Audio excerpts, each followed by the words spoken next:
ବ୍ରହ୍ମ ତ ସେଇ ଅର୍ଦ୍ଧେ ପଣ୍ଡିରା ଅର୍ଦ୍ଧେ କମଇ ଜୀବ ପରମରେ ଭେଟା ଭେଟି ହେଲେ ତ୍ରିଭୁବନ ସିନା ପୁଣ୍ୟ ଦିଶେ। ଠାକୁର କହିଲେ ଏ ଦଶରଥ କକେଇ ଆଉ କେହି ନୁହନ୍ତି, ଏ ଦି ଜଣ ହେଲେ ଜଣେ।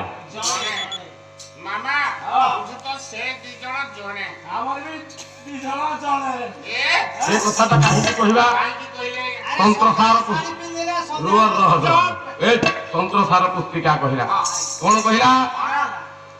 ସୁଳ ପାଣି ଉଗ୍ରତାରା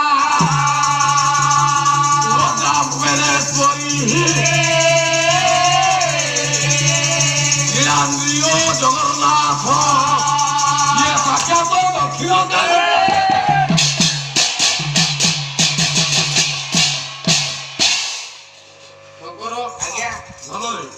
ସୁଳ ପାଣି ନାଇଁ, ହଳ ଲଙ୍ଗଳକୁ ଯିଏ ଧାରଣ କରନ୍ତି ସିଏ ହେଲେ ସୁଳ ପାଣି। ସୁଳ ପାଣି କିଏ ସେ? ସୁଳ ପାଣି ହେଲେ ବଳଭଦ୍ର ଠାକୁର। ତୁ ହେଇଯିବୁ ବଳଭଦ୍ର ଆଉ ନାଇଁ। ଚଷିଲେ ମାନେ ତୁ କଣ? ତୁ ଚାଷୀ, ତୁ ଜଣେ କୃଷକ।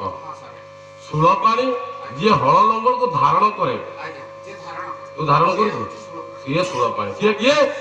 ବଳ